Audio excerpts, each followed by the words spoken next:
ముఖ్యంగా కౌశిక్ రెడ్డి గారికి, గాంధీ గారికి జరిగినటువంటి ఈ రీసెంట్ ఇష్యూని ఏదైతే ఉందో దాన్ని మనం క్షుణ్ణంగా పరిశీలిస్తే అందరికీ అర్థమయ్యేది ఏంటంటే, ఇది కమ్మ సంఘానికి కానీ, కమ్మ కులస్తులకు కానీ, సెటిలర్స్కి కానీ, ముఖ్యంగా తెలుగుదేశం పార్టీకి కానీ ఎలాంటి సంబంధము లేదు.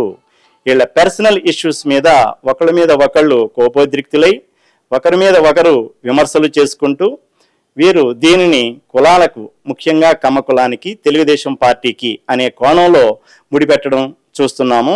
ఈ విషయంలో కులపరంగా కానీ, ఈ తెలుగుదేశం పార్టీ పరంగా కానీ ఏ విధంగానూ కూడా ప్రజలు స్పందించాల్సిన అవసరం లేదు.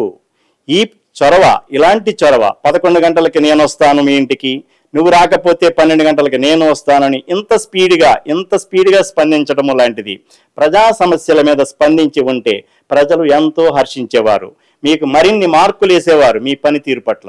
కానీ 2 రాష్ట్రాల్లోనూ వరదలు వచ్చి ఎంతోమంది ప్రజలు నిరాశ్రయులై, తిండి లేక, కట్టుకున్న బట్టలు లేక తడిచిపోయి, వీధిన పడి, ఇళ్ల నిండా నీరు చేరి ఎక్కడికి కదలలేని పరిస్థితి. పిల్లలకి స్కూల్ లేవు, వర్క్ చేసుకునే వాళ్ళకి వర్క్ చేసుకోవడానికి, జాబ్కి వెళ్ళడానికి ఛాన్స్ లేదు, రవాణా వ్యవస్థ స్తంభించిపోయింది, తినడానికి తిండి లేక ఖమ్మం జిల్లాలోనూ విజయవాడలోనూ 2 రాష్ట్రాల్లో తెలుగు ప్రజలు ఇబ్బంది పడుతున్న తరుణంలో మీరు కక్షలు తీర్చుకోవడానికి తొడలు కొట్టుకుని ఇలా ప్రవర్తించడం అనేది సబబు కాదు, ప్రజలు హర్షించరు కూడా.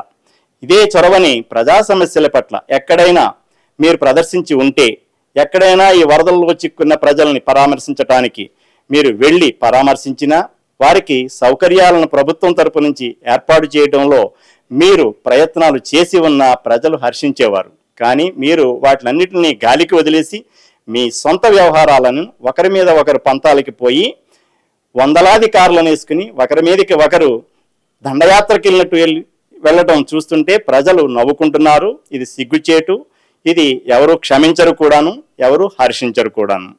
కాబట్టి అన్ని విషయాలను దృష్టిలో ఉంచుకొని ప్రజలు, పార్టీల కార్యకర్తలు, ముఖ్యంగా తెలుగుదేశం కార్యకర్తలు ఈ విషయంతో మమేకం కావద్దు, ఈ విషయంలో ఇన్వాల్వ్ కావాల్సిన అవసరం లేదు అని నేను గట్టిగా చెప్తున్నాను.